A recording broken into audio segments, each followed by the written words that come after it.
తాకట్లో ఉన్న బంగారాన్ని విడిపించి ఆ రోజున మార్కెట్ ధర కట్టి మిగిలిన డబ్బును మీకు అందిస్తుంది కొమ్మూరి గోల్డ్.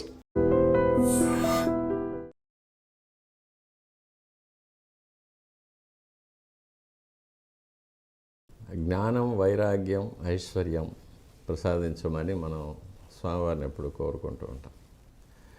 ఇందులో జ్ఞానం అనేది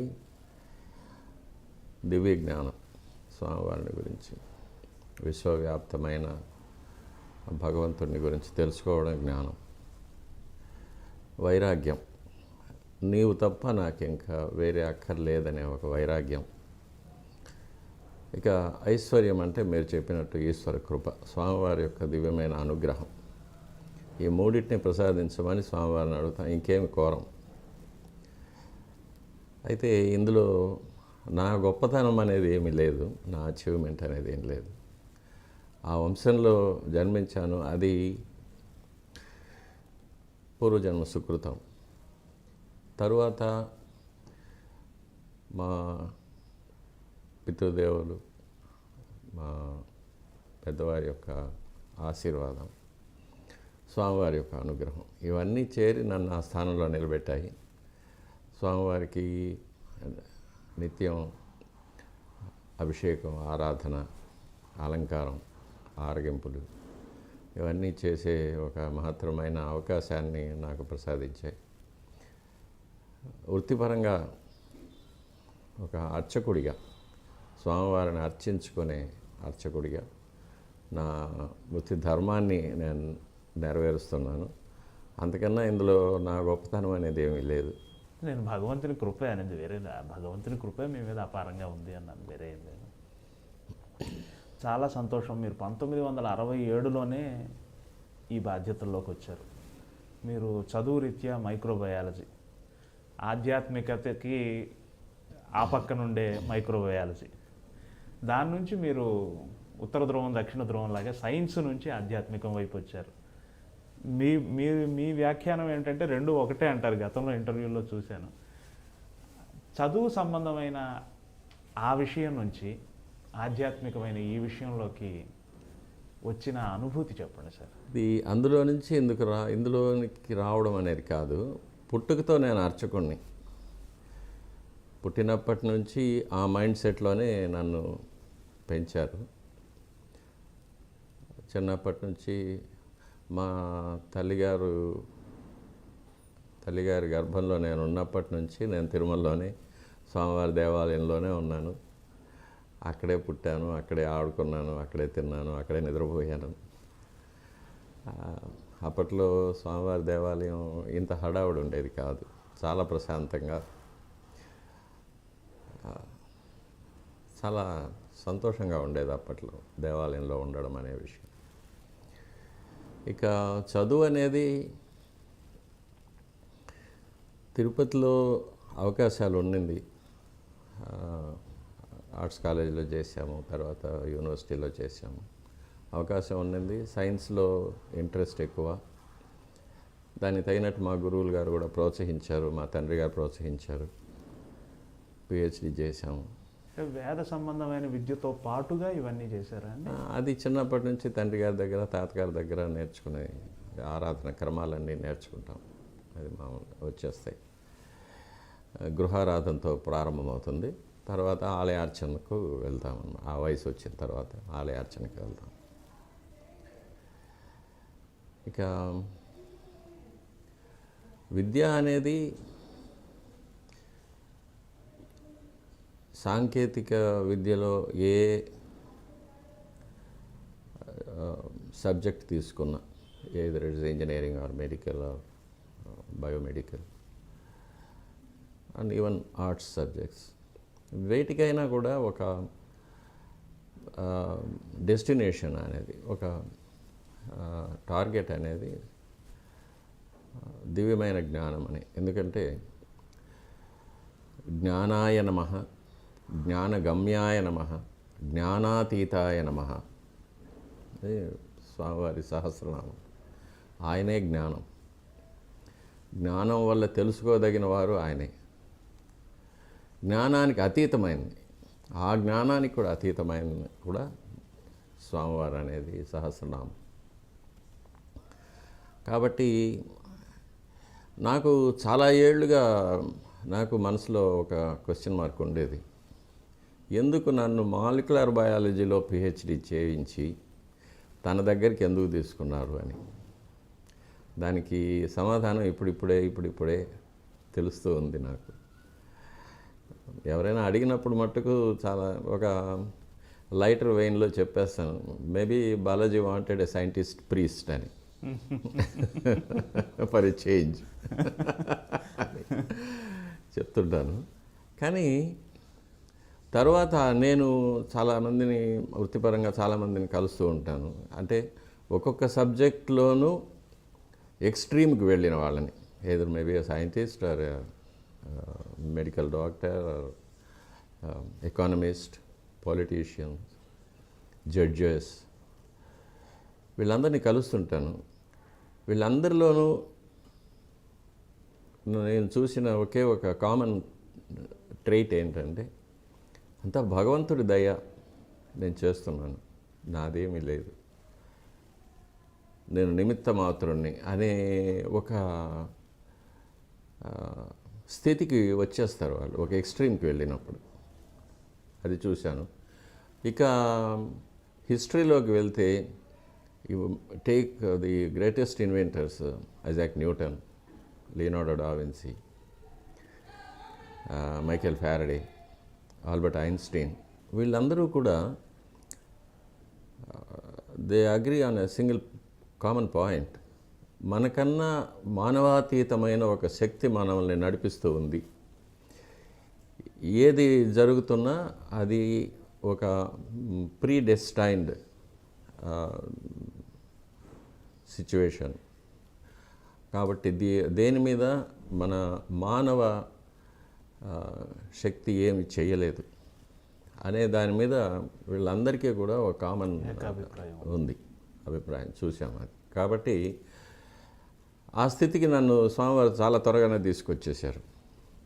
మేబీ నేను పూర్వజన్మలో చేసిన సాధనలో కానీ, లేక పెద్దవారి అనుగ్రహంలో కానీ, లేక స్వామివారు నాకు ఈ జన్మలో నాకు ఇచ్చిన కర్తవ్యాలు నెరవేర్చడం కోసం కానీ స్వామివారు నన్ను ఆ స్థితికి తీసుకొచ్చారని అనుకుంటాను. ఇకపోతే సైన్స్ అనేది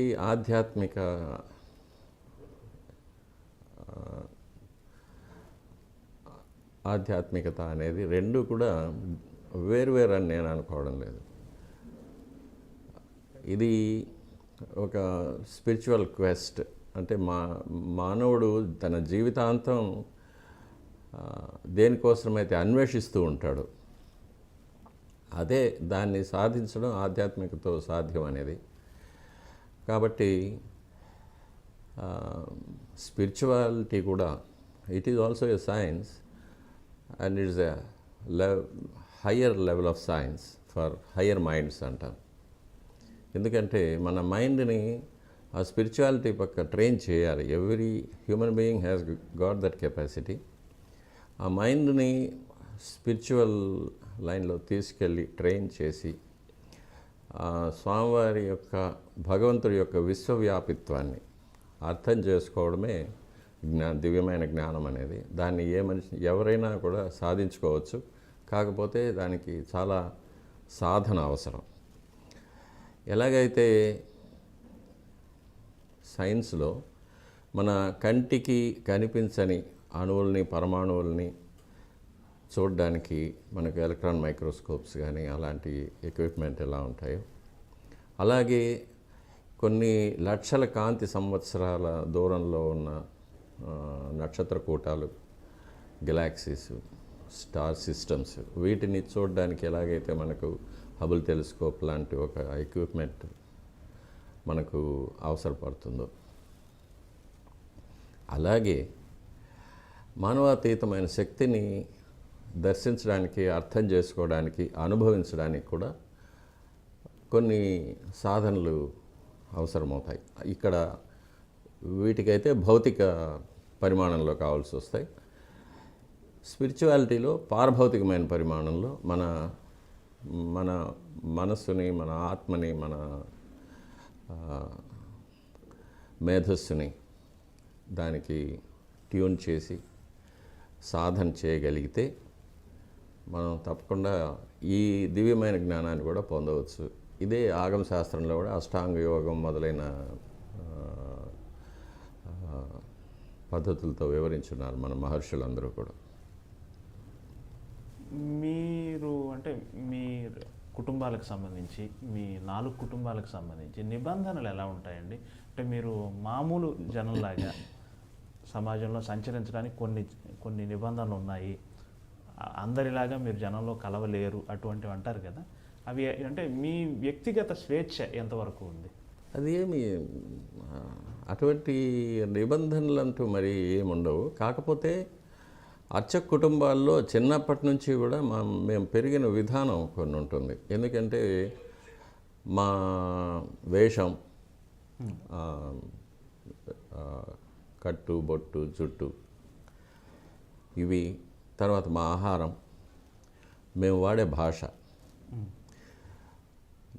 మా స్నేహిత వర్గం, ఇవన్నీ కూడా చిన్నప్పటి నుంచే కూడా పెద్దవాళ్ళు గైడ్ చేస్తుంటారు. దాని ప్రకారంగానే అలవాటు పడిపోతాం. కాబట్టి బయటకు వచ్చినప్పుడు మామూలుగా అంటే వ్యక్తిగతంగా నేను యూనివర్సిటీలో ఉండి అలవాటైంది కాబట్టి ఎవరితోనైనా కలిసిపోగలను, ఏ భాష అయినా మాట్లాడగలను, ఏ సబ్జెక్ట్ మీదైనా నేను చిట్ చాట్ చేయగలను. కాబట్టి నాకు ఎటువంటి రిస్ట్రిక్షన్స్ ఉండదు. కాకపోతే నన్ను గుర్తుపట్టిన వాళ్ళు దగ్గరకు వచ్చి పలకరిస్తూ ఉంటారు ఎక్కడికైనా వెళ్ళినప్పుడు. అంతకన్నా ఆహారపు అలవాట్లు అనేది మేము దానికోసం కొన్ని జాగ్రత్తలు తీసుకుంటూ ఉంటాం బయట వెళ్ళినప్పుడు. ముఖ్యంగా ఎక్కడ కాంప్రమైజ్ కాం. ఎందుకంటే ఈ ఆహారపు అలవాట్లు కానీ దైనందిన కార్యక్రమాల్లో కానీ మా యొక్క ఒక రిథమ్ అనేది ఒక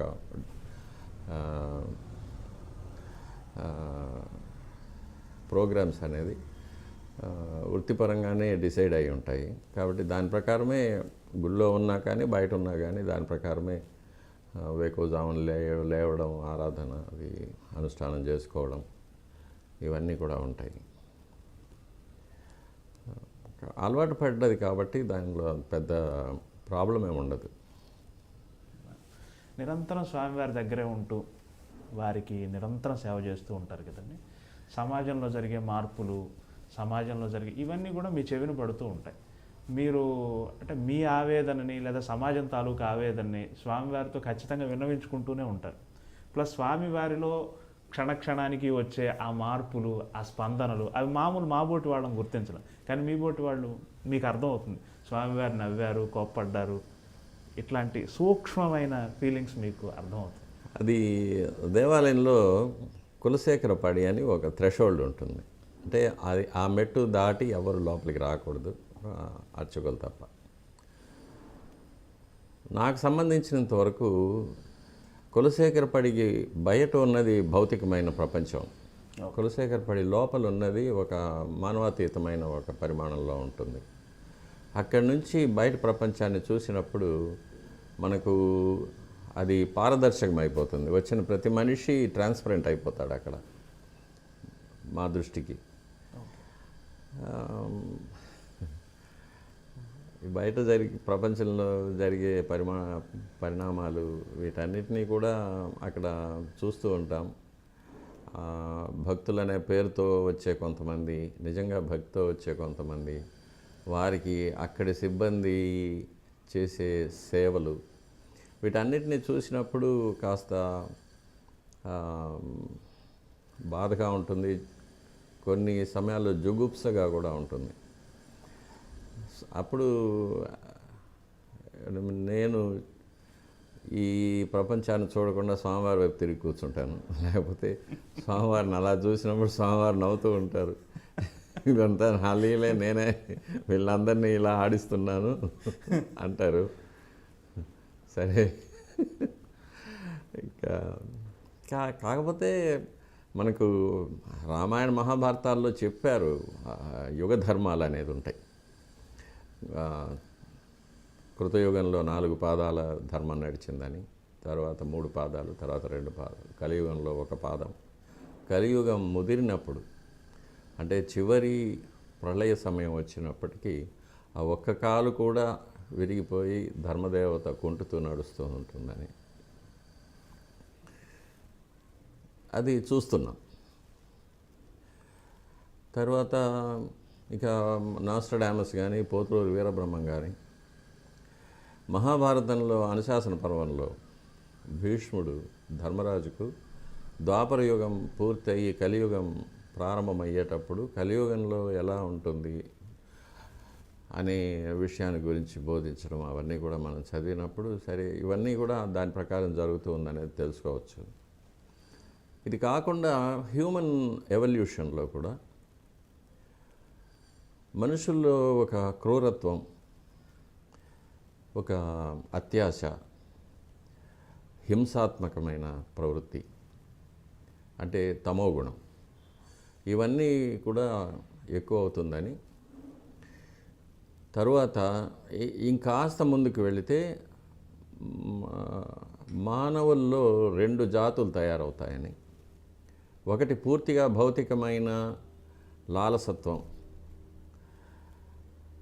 అటువైపుగా ప్రయాణించి రాక్షస ప్రవృత్తితో మనుషులు అయిపోతారని, ఇంకొక శాఖగా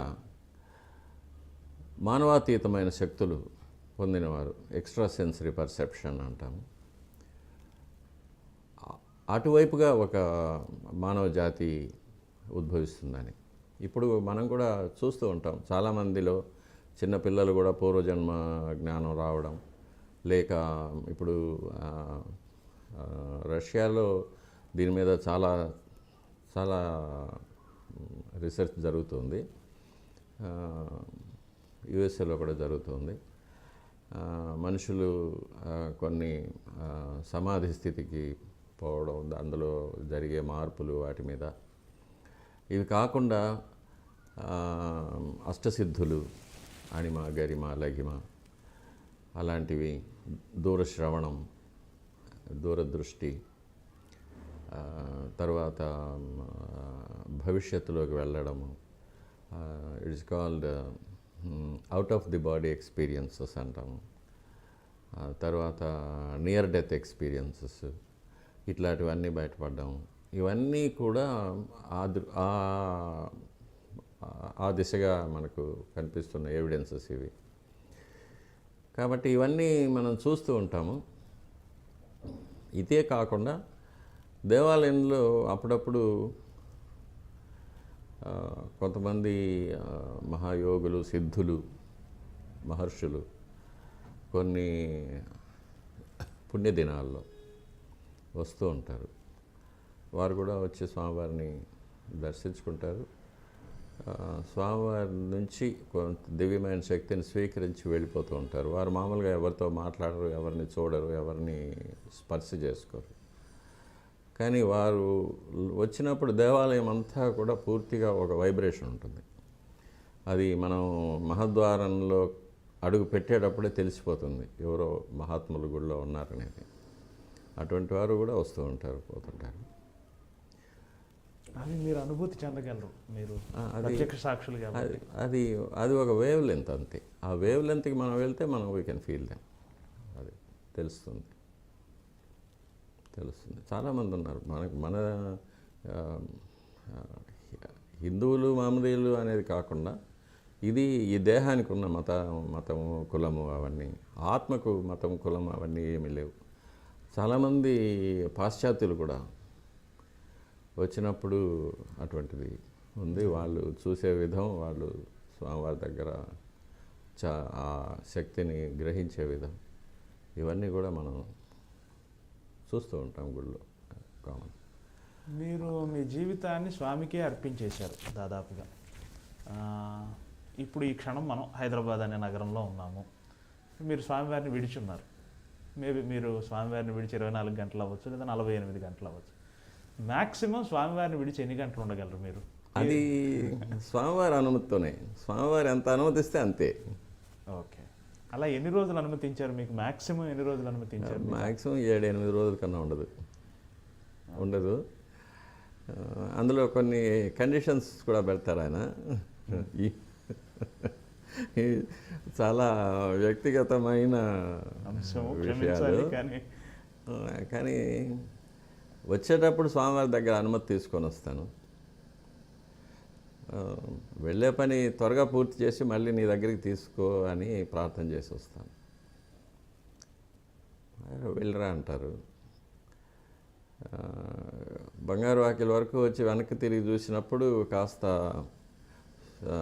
శోకంగా కనిపిస్తారు. వెళ్తున్నావా అంటారు. సరే త్వరగా వచ్చేస్తానని చెప్పి వస్తాను. మళ్ళీ తిరిగి వెళ్ళినప్పుడు మళ్ళీ ఇంటికి వెళ్ళి స్నానం చేసి స్వామివారి దర్శనానికి వెళ్తూనే అప్పుడు చాలా సంతోషంగా అనిపిస్తారు. వచ్చేసావా, వెరీ గుడ్ అంటారు. అది ఇట్లా ఇది maybe it's my own imagination or maybe it's reflection of my own thoughts. But అది ప్రతిసారి నేను అనుభవిస్తూ ఉంటాను. ఇది వీడ్కోలు కానీ స్వాగతం కానీ స్వామివారి దగ్గర నుంచి చూస్తూ ఉంటాను. కాకపోతే బయటకు నేను వెళ్ళే కొన్ని అనుమతులు ఇవ్వరు. ఇక్కడికి వెళ్తున్నాను అంటే ఇవ్వరు, వద్దంటారు. కొన్ని విషయాలకు వెళ్ళరామంటారు, సంతోషంగా వెళ్ళరా అంటారు, వెళ్ళి త్వరగా వచ్చేసే అంటారు. కొన్ని చోట్లకి వద్దంటారు. వ్యక్తిగత కష్టాలు, కుటుంబ కష్టాలు కూడా స్వామివారికే విన్నవించుకుంటారు కదా. స్వామి నువ్వే దిక్కు అన్నట్టు మామూలు వాళ్ళే అనుకుంటున్నామంటే ఇంక మీకు అది సహజం కదా. వృత్తి జీవితంలో కూడా కొన్నిసార్లు మీ మీద విమర్శలు వస్తూ ఉంటాయి. వాటిలోకి పోను కానీ అలా వచ్చిన సందర్భాల్లో కూడా మీరు స్వామికే విన్నవించుకున్నారా? ఏమి స్వామి? ఏం విన్నవించుకోను, వదిలేస్తా. ఉదాహరణకి నేను చెప్తాను, ఈ వ్యవస్థను రద్దు చేయాలని పాలకులు నిర్ణయం తీసుకున్నప్పుడు అటువంటి సందర్భాలు ఎందుకు స్వామి ఇంత కష్టం ఇచ్చావు అని స్వామిని అడగలేదా? అక్కడ అది కూడా మేము ఏం తప్పు చేశాము, ఎందుకు ఇలా జరిగింది అనేది అడుగుతాను. కానీ ఎప్పుడు అన్యాయం చేయలేదు స్వామి. ఓకే, మనకి ఒక ప్రావర్బ్ ఉంది కదా, ఒక తలుపు మూసుకుంటే ఇంకో తలుపు తెరుచుకుంటున్నాను. ఆ విధంగా చూస్తే స్వామివారు ఒక తలుపు మూస్తే 2 తలుపులు తెరిచారు. అందులో సందేహమేం లేదు. నా పర్సనల్ ఎక్స్పీరియన్స్ అది. స్వామివారి పాదాలను ముట్టుకున్న అర్చకుడు ఎవ్వడు కూడా నష్టపోడు, బాధపడ్డాడు, క్షేమంగా ఉంటారు. అష్యూరెన్స్. స్వామివారిని నమ్మాలి, అదొక్కటే అండర్లైన్. స్వామివారిని నమ్మాలి, స్వామివారు నన్ను కాపాడుతారు, నాకు స్వామివారు ఉన్నారు అనేది ఒక్క నమ్మకం ఉంటే చాలు. ఏమి కారణం అండి? ఎందుకు ఈ వ్యవస్థను రద్దు చేయాలనుకున్నారు పాలకులు? మీకేమైనా? అది చక్కగా జరుగుతున్న వ్యవస్థలో కొన్ని వాళ్ళు చెప్పిన కారణాలు కొన్ని నిజం. అలాగా వాళ్ళు చెప్పిన కారణాలు, భౌతికమైన కారణాలు నిజం. కానీ పారభౌతికమైన కారణాలు అంటే వాళ్ళకి తెలియకుండా వాళ్ళు చేసింది, వాళ్ళకి కూడా తెలియదు ఆ కారణాలు ఉన్నాయని, అవి కూడా కొన్ని నిజం. కొన్ని స్వయంకృతాలు కొన్ని. కానీ ఈ ప్రక్రియలో స్వామివారు వడికట్టారు.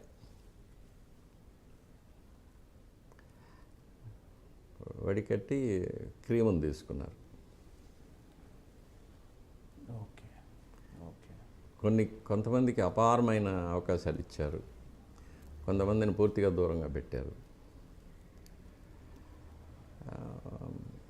అంటే నాకు భౌతికమైన సౌఖ్యాలు ఇవన్నీ, సంపదలు ఇవన్నీ నాకు అక్కర్లేదు. నీ దేవాలయంలో ఒక ఏ సేవకైనా, అసలు దేవాలయాన్ని శుద్ధి చేసే సేవకుడిగానైనా నేను నీకు దగ్గరగా ఉండాలి, నీకు సేవ చేయాలి అని కోరుకున్న వాళ్ళని తీసి దగ్గరకు తీసుకొని వాళ్ళని హిమాలయ పర్వతం మీద పెట్టేశాడు. నాకు ఇదే కావాలి, నాకు ఈ హక్కులు కావాలి, ఈ సంపద కావాలి, ఈ వరుంబడి కావాలి, వరుమానం కావాలి, ఇవి ఉంటే నేను వస్తాను, ఇవి లేకపోతే నాకు అక్కర్లేదు అనుకున్న వాళ్ళని పాతాళంలో పడేశారు. అంతా స్వామి లీల. అదే వడికట్టారు. భగవాన్ సత్యసాయి బాబా గారు ఒక సందర్భంలో ఒక మాట అన్నారు, వెంకటేశ్వరుడు వెంకటరమణుడు, వైష్ణవులంతా వెంకటరమణుడి పేరు మీద నమస్కరిస్తారు, శైవులంతా వెంకటేశ్వరుడి పేరు మీద, వెంకట ప్లస్ ఈశ్వర పేరు మీద, వెంకటేశ్వరుడి పేరు మీద అర్చిస్తారు అన్నారు. ఈ శైవ వైష్ణవ వాదం లేదు, శైవులు వైష్ణవులు అందరూ ఒకటే. దీని మీద మీరేమంటారు సార్? ఇది మీ శైవ పూజా విధానం, వైష్ణవ పూజా విధానం, వెంకటేశ్వరుడికి సంబంధించి ఏమైనా తెర ఏమైనా ఉందా? ఇది ఎట్లుంటుందంటే, ఇప్పుడు తిరుమల ఉంది. తిరుమలకు ప్రాచీనమైన వాంగ్మయంలో త్రిపథ అని పేరు. త్రిపథ అంటే మూడు మార్గాల్లో పొందగలిగింది అని. ఇప్పుడు భౌతికంగా తీసుకుంటే కర్ణాటక నుంచి వచ్చేవాళ్ళు ముళబాగలు, పలమనేరు, కోలారు అటువైపుగా వచ్చి శ్రీవారిమెట్టు ద్వారా పైకి వస్తారు. ఓకే. తమిళనాడు కాంచీవరం ఇటువైపు నుంచి, చెన్నై నుంచి వచ్చే వాళ్ళందరూ కూడా అలిపిరి ద్వారా పైకి వస్తారు. కడప, రాజంపేట, కర్నూలు అటువైపు ఉండే వాళ్ళంతా అన్నమయ్య మార్గంలో తిరుపతికి వస్తారు. ఇది త్రిపథ. త్రిపథ ఇప్పటి పరిస్థితుల్లో ఆధ్యాత్మిక ఇందులో మానవ జన్మ పొందిన వాళ్ళు, వీళ్ళలో ముక్తులు అనేవారు ఉంటారు. ముక్తులు అంటే జన్మ పునర్జన్మ వలయం నుంచి బయటపడిన వాళ్ళు ముక్తులు.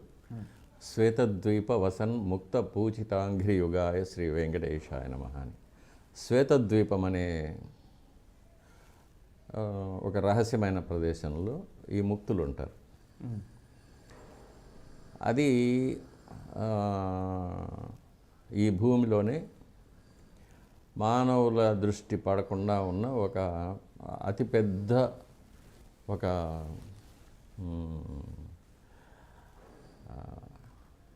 ప్రదేశం. ఇది 5 ఖండాల కింద వ్యాపించి ఉంటుంది. దీనికి సముద్రాల కింద కూడా ఉంది, వీటికి మధ్య రహదారులని ఉన్నాయి. అక్కడ ఈ శ్వేతద్వీపం, దీన్ని శంబల అంటారు, అగార్తి అంటారు, ఉతోపియా అంటారు, లేక అట్లాంటిస్ అంటారు. ఈ ముక్తులందరూ కూడా స్వామివారిని దర్శించుకొని శక్తి పొందుతూ ఉంటారు. అప్పుడప్పుడు పుణ్యదినాల్లో వీళ్ళల్లో యోగులు ఉంటారు, సిద్ధపురుషులు ఉంటారు, మహర్షులు ఉంటారు, బ్రహ్మర్షులు ఉంటారు, దేవతలు కూడా ఉంటారు. వీళ్ళకి ఆ శ్వేతద్వీపం నుంచి మన మానవ లోకానికి రావడానికి కొన్ని ద్వారాలు ఉన్నాయి అక్కడక్కడ. తిరుమలలో ఒకటి ఉంది, అరణ్యంలో ఉంది ఒక గుహాముఖం. ఆ గుహాముఖం నుంచి వాళ్ళు భౌతికమైన దేహాలతో వచ్చేటట్టుంటే అట్లా వస్తారు. లేకపోతే ఇంకా సూక్ష్మ శరీరాల్లో వచ్చే వాళ్ళకి ద్వారాలు అక్కర్లేదు, ఎప్పుడైనా వస్తారు. భౌతికమైన దేహాల్లో వచ్చేవాళ్ళు వస్తుంటారు. వాళ్ళు వచ్చి స్వామివారిని దర్శించుకుంటుంటారు. ఇది కాక ప్రతిరోజు ఉదయం సుప్రభాతంతో మొదలుకొని ఏకాంత సేవతో స్వామివారికి మానవ సహజమైన అర్చకులు చేసే కైంకర్యాల తర్వాత, తలుపులు వేసిన తర్వాత చతుర్ముఖ బ్రహ్మ మిగిలిన ఇంద్రాది దేవతలతో పాటు లోపలికి వచ్చి స్వామివారికి ఆరాధన చేస్తారు. దాన్ని బ్రహ్మారాధన అంటారు. ఆ బ్రహ్మారాధనకు తయారుగా మేము తీర్థం అవి అన్నీ పెట్టేసి తలుపులు వేసుకొని వచ్చేస్తాం. మేము వచ్చిన తర్వాత వాళ్ళు వెళ్తారు. బ్రహ్మారాధన జరిగిన తర్వాత ఉదయం సుప్రభాతంలో బ్రహ్మ ఆరాధన చేసిన తీర్థం భక్తులకు ఇస్తాం. బ్రహ్మారాధన తీర్థం అని పేరు దానికి. స్వామివారికి విశ్వరూప దర్శనం అని పేరు సుప్రభాతంలో. సుప్రభాతంలో కౌసల్య సుప్రజారామ అని మేము తలుపులు, బంగారు వాకిలి తలుపులు తీసి అర్చకులు లోపలికి వెళ్ళేటప్పుడు వాళ్ళు దేవతలు మనల్ని భుజాలను ఒరుసుకుంటూ బయటికి వెళ్తారనేది ఆగమ శాస్త్రంలో చెప్పబడింది. దానికి తగినట్టే దేవాలయంలో పూర్తిగా పాజిటివ్ ఎనర్జీ ఉంటుంది ఆ టైంలో, బ్రహ్మముహూర్తం వరకు. ఇట్లా మానవులు, శ్వేతద్వీపవాసులు, దేవలోకం నుంచి దేవతలు, వీళ్ళందరూ కూడా మూడు అంతస్తుల్లో ఉన్న ఆత్మలు వచ్చి స్వామివారిని దర్శనం చేసుకుంటారు కాబట్టి తిరుపతి అని పేరు. ఇక వెంకటేశ్వరుడు, వెంకటరమణుడు ఇవన్నీ మనం పెట్టుకున్న పేర్లు. ఆ దివ్యమైన శక్తికి అరూపం, నిష్కలం, నిర్గుణం, నిరాకారం, పరబ్రహ్మ. కాబట్టి ఆ శక్తిని ఒక్కొక్కరు ఒక్కొక్క కోణం నుంచి చూస్తారు, దర్శించుకుంటారు. ఆ కోణంలో వారికి ఏం కనిపిస్తే వాళ్ళు ఆ పేరు పెట్టుకుంటారు. కాబట్టి సహస్రనామాల్లో హరయే నమః, హరయే నమః, అందులో వెంకటేశ్వర అంటే వెంకట అనేదానికి వేం అంటే పాపాలను, కట అంటే నాశనం చేసేది, నిర్మూలించే ఈశ్వర భగవంతుడు, పాపాలను నిర్మూలించే భగవంతుడు అని వెంకటేశ్వర. ఆగమం ఏం చెప్తుందంటే వేం ఐశ్వర్య బీజం, కట అమృత బీజం అంటారు. సో వేం అంటే ఐశ్వర్య బీజం, ఐశ్వర్యం అంటే దివ్యమైన జ్ఞానం, దివ్యమైన జ్ఞానం పొందగానే కట అమృత బీజం, అమృతత్వం వస్తుంది మనిషికి. ఆ దివ్యమైన జ్ఞానం పొందడమే అమరత్వం. ఓకే. అటువంటి శక్తినిచ్చే దివ్యమైన జ్ఞానాన్ని, దాని ద్వారా అమరత్వాన్ని ప్రసాదించే భగవంతుడు స్వామి అని పేరు. కాబట్టి ఏ పేరు పిలిచినా పలుకుతారు. అన్నమయ్య చెప్పినట్టు ఎవరు ఎంత అనుకుంటే అంతే. ఆ 9.5 అడుగుల విగ్రహమే భగవంతుడు అనుకున్న వాళ్ళకి నవరత్నాల కిరీటాలు, రత్నాల శంఖ చక్రాలు మాత్రమే కనిపిస్తాయి. చరణంలో కూడా శరీరెన్నెదురు శాంతేయులు శక్తి రూపుని ఇవ్వనొచ్చు. ఇందాక మీరు చెప్పినట్టు శ్వేతద్వీపం నుంచి వచ్చేవాళ్ళు వాళ్ళ దృష్టి ఒకలాగా, వాళ్ళు కోరుకునేది ఒకలాగా, అలా ఎవరు ఎలా కోరుకుంటే అలా. స్వామివారు చాలా మంచి విషయం చెప్పారు. అండ్ కొన్ని వేల సంవత్సరాలుగా స్వామివారి పూజాధికాలు ఇలాగే ఉండాలి అని చాలా దృఢంగా చెప్పబడింది. ఇప్పటికి కూడా దాన్నే దాదాపుగా పాటిస్తున్నారు. స్వల్ప మార్పులకు ఏమైనా లోనైందేమో తెలియదు, పాటిస్తున్నారు. కొద్దిగా పాలకులు మారినప్పుడు పూజాధికాల్లో లేదా పూజా క్రమంలో ఏదో కొద్దిగా మార్పులు, అలా ప్రయత్నాలు జరుగుతూ ఉంటాయి కదా. మీరు ఆ వ్యవస్థను కాపాడటానికి ఇంకా అలాగే ఉండాలి అని మీ బోటి వాళ్ళు అలాగే పట్టుకున్నారు. ఈ ఘర్షణ ఏమన్నా ఉందా? ఘర్షణ నిత్యం జరుగుతూనే ఉంటుంది. కృతయుగంలో మత్స్యకూర్మ, వరాహ, నారసింహాది అవతారాలన్నిటిలోనూ కూడా ఒక రాక్షసుడు ఉంటాడు కదా. ఆ రాక్షసుని సంహరించడానికే భగవంతుడు వస్తాడు. మొన్నటి వరకు కృష్ణ పరమాత్మగా వచ్చి స్వామి ఎంతోమంది దుర్మార్గులను నిర్మూలించాడు. కలిపురుషుడైన దుర్యోధనుని కూడా నాశనం చేశాడు. అట్లాగే అప్పుడు చనిపోయిన రాక్షసులంతా మళ్ళీ ప్రతి అవతారంలో వస్తున్నారు, ప్రతి యుగంలో వస్తున్నారు. అట్లాగే ఇప్పుడు కూడా ఆ రాక్షసులు వస్తున్నారు, చేస్తున్నారు. కాకపోతే ఇక్కడ ఒక చిన్న విషయం ఏంటంటే, పరిపాలకులు మారినప్పుడు పూజా విధానాల్లో మార్పులు అనేవి ఏవి జరగవు. కానీ ఆ పాలకులు, నేను ఇంకొంచెం స్ట్రైట్గా అడుగుతాను, ఆలయ స్వరూపాన్ని మార్చే ప్రయత్నము, 1000 కాళ్ళ మండపాన్ని మార్చే ప్రయత్నం, ఇలా కొన్ని జరిగాయి కదా. అవి కొన్ని ఆమోదనీయం, కొన్ని ఆమోదనీయం కాదు, ఇలా ఉంటాయి కదా. అంటే వాటి మీద ఏమి స్పందిస్తారు? అదే అక్కడికే వస్తున్నాను. పాలకులు నియమించిన కొంతమంది ఉద్యోగులు, లేక పాలకులకు కూడా తెలియకుండా వారి పేరు చెప్పుకొని ఇక్కడ కొంతమంది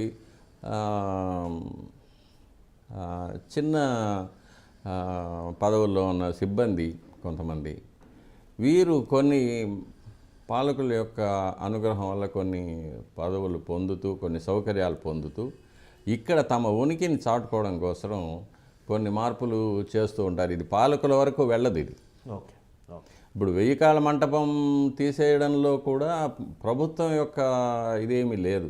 అప్పుడు అక్కడ ఉన్న ఒక అధికారి తన యొక్క స్వప్రయోజనాల కోసం ఆ 1000 కాళ్ళ మంటపాన్ని తీసేశారు. నేను చెప్పాను 1000 కాళ్ళ మంటపం రామానుజుల కాలానికి ముందుది.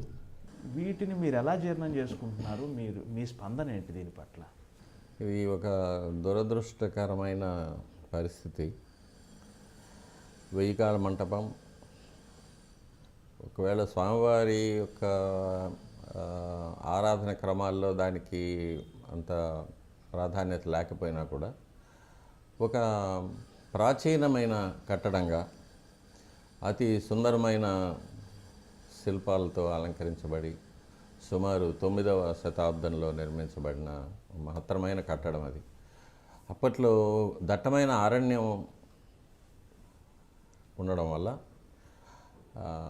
365 రోజులు వర్షం పడడం వల్ల వచ్చిన భక్తులకు ఒక వసతి కల్పించడం కోసం, వన్యమృగాల నుంచి రక్షణ కల్పించడం కోసం వారు వంట చేసుకొని అక్కడే పుష్కరంలో స్నానాలు చేసి స్వామివారిని దర్శనం చేసుకున్న తర్వాత స్వామివారి ప్రసాదం స్వీకరించడం, రాత్రి బస చేయడం మొదలైన ఉపయోగాల కోసం అది ఎక్కువగా వాడబడుతూ ఉండేది 1000 కాళ్ళ మంటపం. తర్వాత సామూహిక వివాహాలు జరపడానికి మొదలైన వాటికి కూడా పుణ్యకార్యాలకు అది మనం వాడుకుంటూ ఉండేవాళ్ళం. అటువంటి ఒక ప్రాచీనమైన శిల్ప సంపద కలిగిన ఒక ఆర్కియలాజికల్ ట్రెజర్గా దాన్ని అలాగే ఉంచాలని నేను చాలా వరకు ప్రయత్నం చేశాను, అధికారులకు విన్నవించుకున్నాను. కానీ ఒక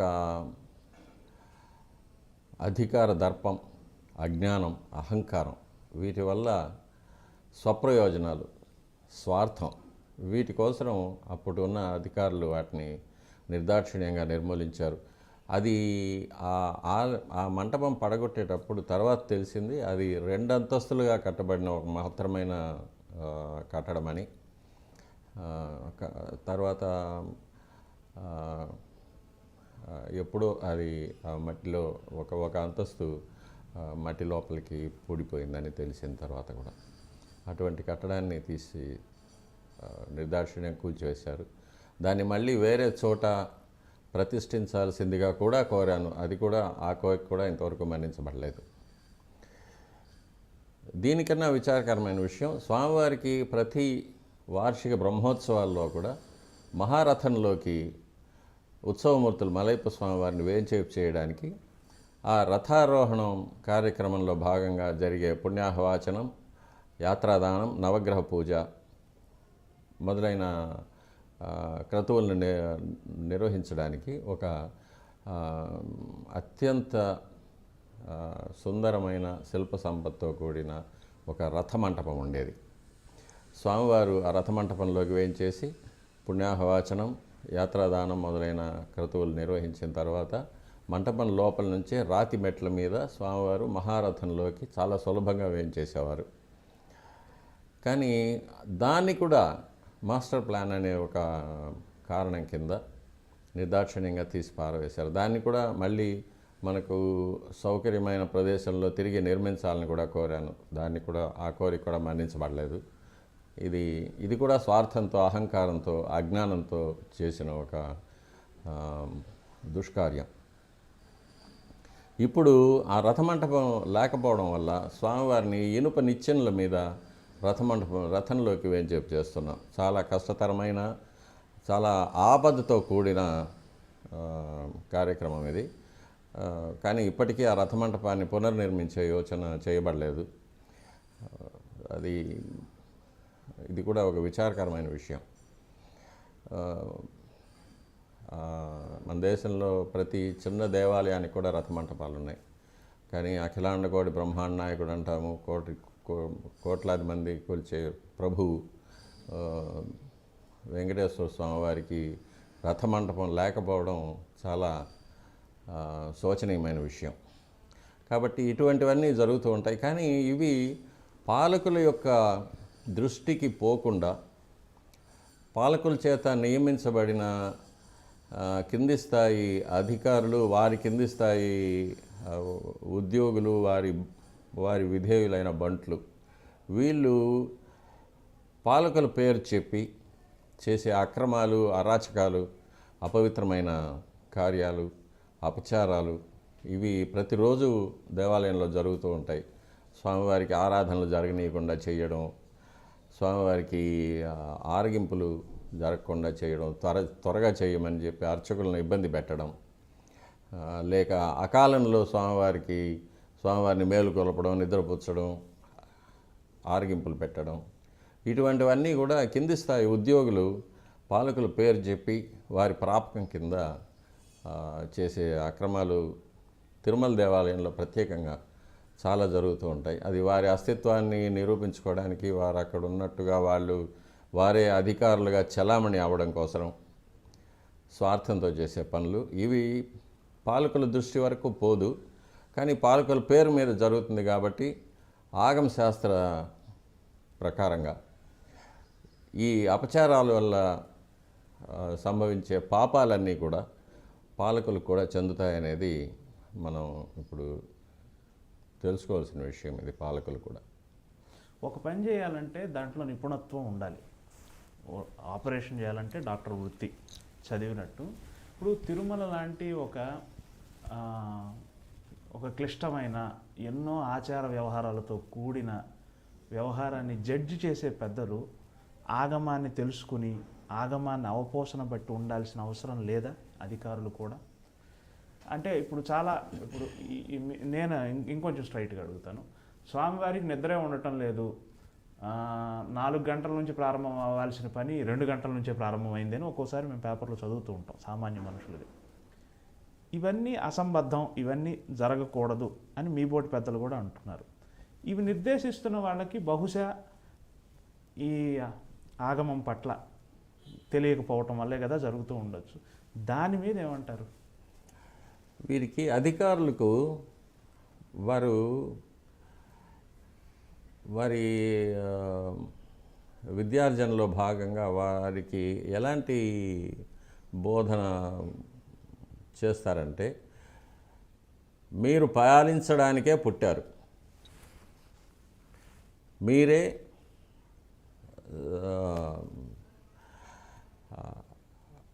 సర్వాధికారులు, మీరు చెప్పినట్లే జరగాలి, మీకు తెలియని విషయం లేదు, మీకు ఎవ్వరూ చెప్పవలసిన అవసరం లేదు. అలాంటి మనస్తత్వంతో ఈ అధికారులు వస్తారు.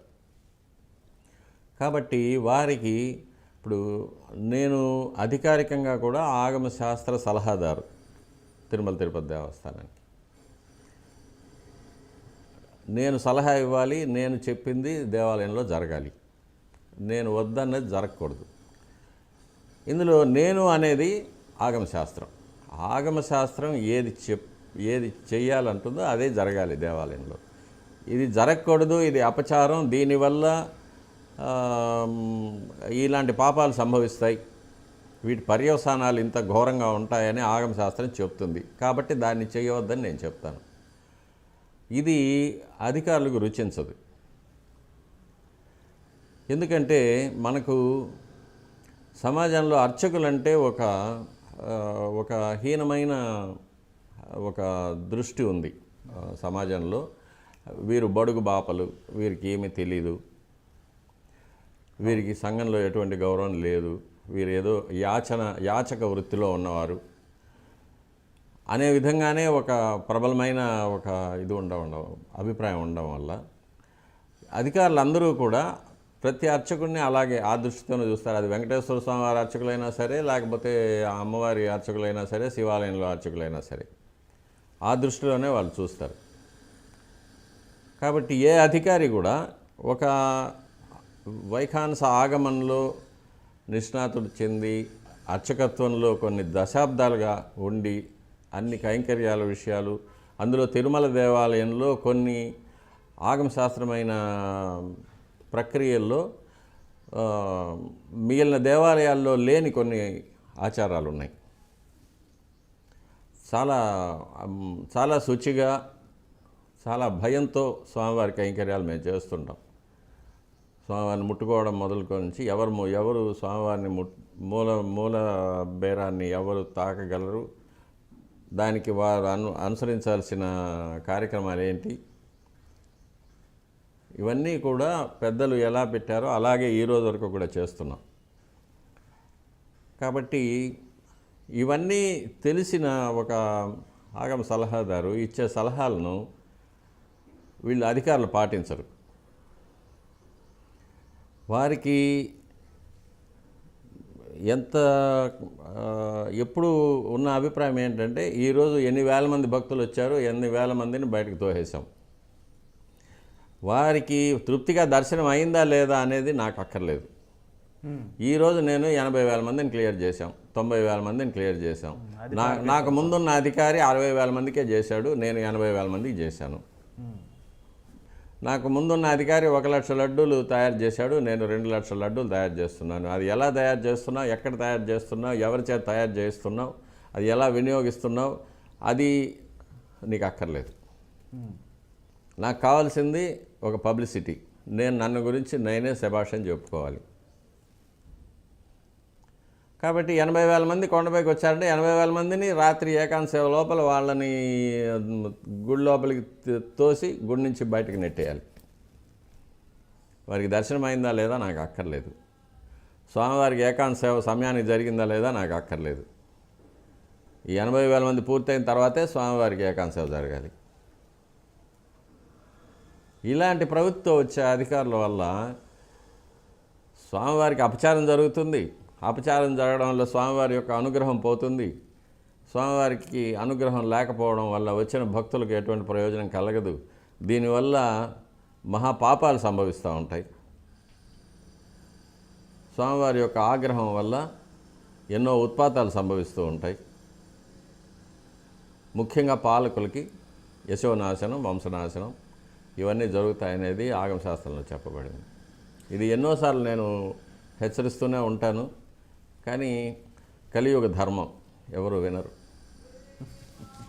తిరుమలకు సంబంధించి చాలా ప్రత్యేకమైన చట్టాలు ఉన్నాయి, చాలా ప్రత్యేకమైన రక్షణ ఉంది. బ్రిటిష్ పాలకులు, ఆ తర్వాత వచ్చిన పాలకులు చాలా పకడ్బందీగా పెట్టారని చెప్తారు కదా. ఇప్పటికీ మీరు కూడా ఒక ఇంటర్వ్యూలో అన్నారు, అప్పటి ఆర్కాడ్ జిల్లా కలెక్టర్ ఇచ్చిన ఉత్తర ప్రత్యుత్తరాలు లేదా ప్రశ్న సమాధానాలు ఇవన్నీ చాలా రెఫరెన్సులు ఉన్నాయి అంటారు కదా. ఇవన్నీ ఉండగా కూడా ఈ విధంగా జరుగుతున్నాయా? అవును, ఇప్పుడు దాన్ని సవాల్ జవాబు పట్టి అంటారు. ఆర్కాట్ కలెక్టర్ గారు చేశారు.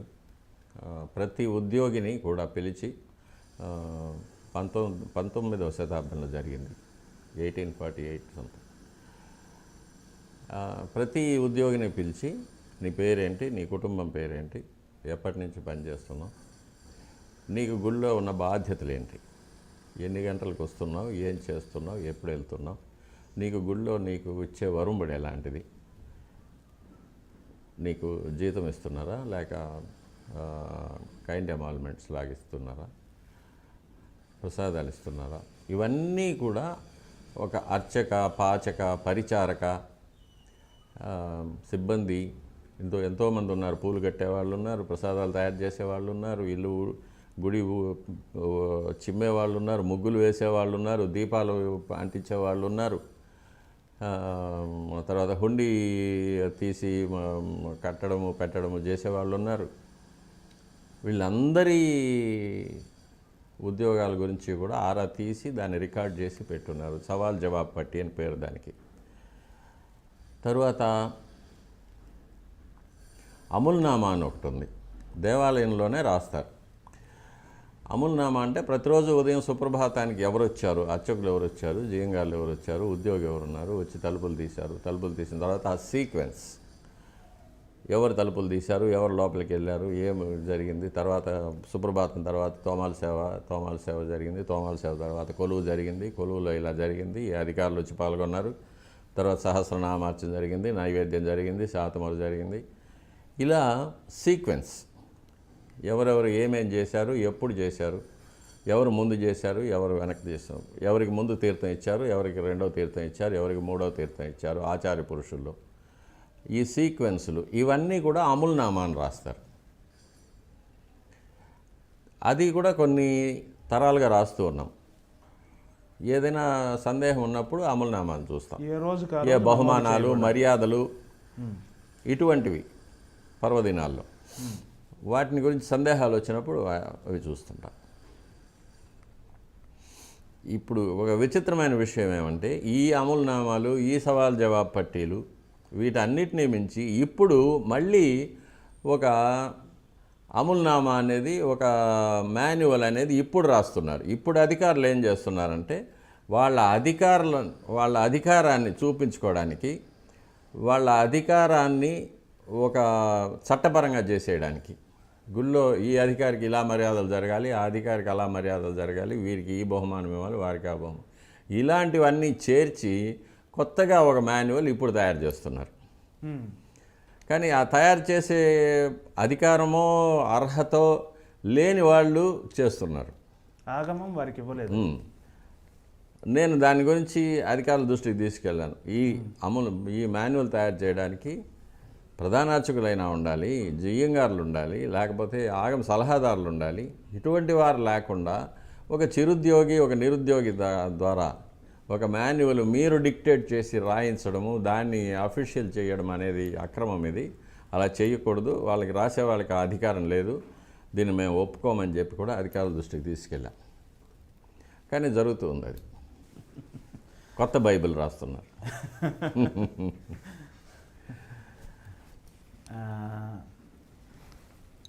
ఇటీవల ఉత్తరాదికి చెందిన ఎగ్జిక్యూటివ్ అధికారి బాధ్యతలు తీసుకున్నారు. దాని మీద కూడా కొంత విమర్శలు వచ్చాయి. అంటే భగవంతుని దృష్టిలో అందరూ సమానమే, దాని గురించి నేను అంటలేదు. ఉత్తరాది అధికారి రావడం వల్ల ఏమైనా పూజాధికారుల్లో ఏదైనా తెలియకుండా ఉండే విషయం అట్లా ఏమైనా ఉంటుందా? మీరు అటువంటిది ఏమీ లేదు. అధికారులకు పూజా కార్యక్రమాలతో ఎటువంటి సంబంధం ఉండదండి. ఓకే. అధికారులకు పూజా కార్యక్రమాలతో ఎటువంటి సంబంధం ఉండదు, భక్తులకు కూడా ఉండదు. ఓకే. అర్చకులు స్వామివారికి ఆరాధన ఆగమ శాస్త్రపరంగా చేస్తారు, భక్తులు చూస్తారు, అధికారులు ఉంటారు, అధికారులు మర్యాద తీసుకుంటారు, అంతవరకే. కానీ వారికి పూజా కార్యక్రమాల్లో ఎటువంటి భాగము ఉండదు. ఈ మధ్య సంకల్పాలు చేయడము అలాంటివి కొన్ని ప్రవేశపెట్టారు వీళ్ళు, కానీ అటువంటి అధికారం ఎవ్వరికీ లేదు. ఏమి చేయడానికి వాళ్ళకి అనుమతి లేదు, ఆస్కారము లేదు. కాబట్టి స్వామివారి భక్తుడే ఉండాలి. స్వామివారి భక్తుడే. గవర్నమెంట్ ఆఫ్ ఇండియాకు ప్రెసిడెంట్గా కానీ, వైస్ ప్రెసిడెంట్గా కానీ, ప్రైమ్ మినిస్టర్గా కానీ వీరే రావాలి, వారే రావాలని ఎవరైనా చెప్పగలరా? వీరెందుకు వచ్చారని అడగగలరా? లేదు కదా. అలాగే తిరుమల తిరుపతి దేవస్థానంలో అధికారులకు ఎటువంటి ప్రమేయం లేదు. అవన్నీ ఈ మధ్య ఏర్పడిన అలవాట్లు, ఈ మధ్య ఏర్పడిన కొత్త సాంప్రదాయాలు. దానికి ఆగమ శాస్త్రంతోనూ స్వామివారికి జరిగే ఆరాధన క్రియలతోనూ ఎటువంటి సంబంధం లేదు. ఎవరు వచ్చినా ఉంటారు, పోతారు. కాకపోతే వారికి ఉన్న బాధ్యత స్వామివారి యొక్క ఆస్తులు కాపాడడం, స్వామివారి యొక్క భక్తులకు సౌకర్యాలు కలిగించడం. ఈ రెండే వాళ్ళ బాధ్యతలు. అర్చనాది కార్యక్రమాల్లో వారికి ఎటువంటి బాధ్యత లేదు. ఓకే. ఆగమ శాస్త్ర సలహాదారు కూడా మీరు దేవాలయానికి సంబంధించినంత వరకు ఒక సలహాదారుగా, నేను ప్రధాన అర్చకుడిగా అడగడం లేదు, ఒక సలహాదారుగా ఉన్న స్థితి నుంచి ఇంకొంచెం మహత్తరమైన స్థితికి ఉద్ధరించబడాలంటే మీరిచ్చే సలహా ఏమైనా ఉందా? మీ మనసులో అనుకున్నది ఇలా ఉంటే బాగుండు, ఇలా జరగాలి అనే మార్పులు ఏమైనా కోరుకుంటున్నారా? సలహాదారు అనే వ్యక్తి మానవుడే, మనిషే. కాకపోతే ఆగమ శాస్త్రాన్ని గురించి కొంత పరిజ్ఞానం ఉంటుంది. అతను ఇచ్చే సలహాలన్నీ ఆగమ శాస్త్రం నిబద్ధమయ్యే ఉంటాయి, నిర్ణయించింది. కాబట్టి శాస్త్రాన్ని గౌరవించాలి. శాస్త్రం ఏం చెప్తుంది? ఇలా చెయ్యాలి, ఇలా చేయకూడదు, చెయ్యకపోతే ఏం జరుగుతుంది, దీనికి ప్రాయశ్చిత్తం ఏంటి, ఇది ఆగమ శాస్త్రం చెప్తుంది. దాని ప్రకారం మనం చేయడం. ఇది ఆగమ శాస్త్రం యొక్క లక్ష్యం ఏంటి? లోక కళ్యాణం. భగవంతుడు తృప్తి చెందితే వచ్చే భక్తులకు మంచి జరుగుతుంది. రాష్ట్రం, దేశం, మానవ లోకమంతా సుభిక్షంగా ఉంటుంది. స్వామివారికి ఆగ్రహం వస్తే పాలకులు, రాష్ట్రము, దేశము, ప్రపంచం అంతా కూడా ఎన్నో మానవ నిర్మితాలైన ఉత్పాతాలకి, రోగాలు, యుద్ధం, వరదలు ఇలాంటి వాటికి, లేక ప్రకృతి సిద్ధమైన ఉత్పాతాలు, భూకంపాలు, అగ్ని ప్రమాదాలు, ఉల్కలు, తోకచుక్కలు, ఇటువంటి వాటి వల్ల కానీ నాశనం జరుగుతుంది. కాబట్టి పాలకులు కానీ, సిబ్బంది కానీ దేశమంతా బాగుండాలి, మనము బాగుండాలి, మనతో పాటు అందరూ బాగుండాలి అనుకుంటే ఆగమ శాస్త్రాన్ని గౌరవించి ఆగమ శాస్త్రం చెప్పిన పద్ధతిగా నడుచుకుంటారు. లేక నేను మాత్రమే బాగుండాలి అని పాలకులు కానీ, సిబ్బంది కానీ, అధికారులు కానీ అనుకుంటే ఇటువంటి అపచారాలు జరుగుతూనే ఉంటాయి. కాబట్టి ఆగమ శాస్త్రంలో చెప్పిన విషయాల్ని మనం గమనించి దాని ప్రకారం మనం నడుచుకుంటే లోక కళ్యాణం జరుగుతుంది, అందరూ బాగుంటారు. సాధారణ ప్రజలు ప్రతిరోజు మిమ్మల్ని టీటీడీ ఛానల్లో చూస్తూ ఉంటారు. ఉదయాన్నే మీరు తెలుగు, తమిళ భాషల్లో మీరిచ్చే ప్రసంగం చాలా బాగుంటుంది. ఈ బహుభాషా కోవిదత్వం గురించి చెప్తారా సార్? మీరు మీ తమిళ ఉచ్చారణ కూడా అద్భుతంగా ఉంటుంది. అది అంటే మీకు నిబంధనల్లో అలా తెలుగు, తమిళం, కన్నడం, మలయాళం విధిగా నేర్చుకుని ఉండాలి అట్లా ఏమైనా ఉందా, లేకపోతే మీ వ్యక్తిగత ఆసక్తి? అటువంటి నిబంధనలు ఏం లేవు. అది వ్యక్తిగతంగా నాకు ఉన్న అవకాశం నేర్చుకోవడానికి తెలుగు, తమిళం, కన్నడం. మా తల్లిగారు కర్ణాటక నుంచి వచ్చారు కాబట్టి కన్నడం వచ్చు. మా ఇంట్లో మా పిన్ని గారు, మా భార్య అందరూ తమిళనాడు నుంచి వచ్చారు కాబట్టి తమిళం నేర్చుకోవాల్సి వచ్చింది. ఇక తమిళ భాష మీద ఒక అభిమానం,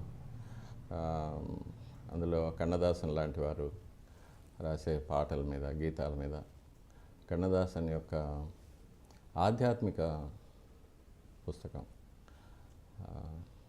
భగవద్గీత మీద, ఇలాంటివన్నీ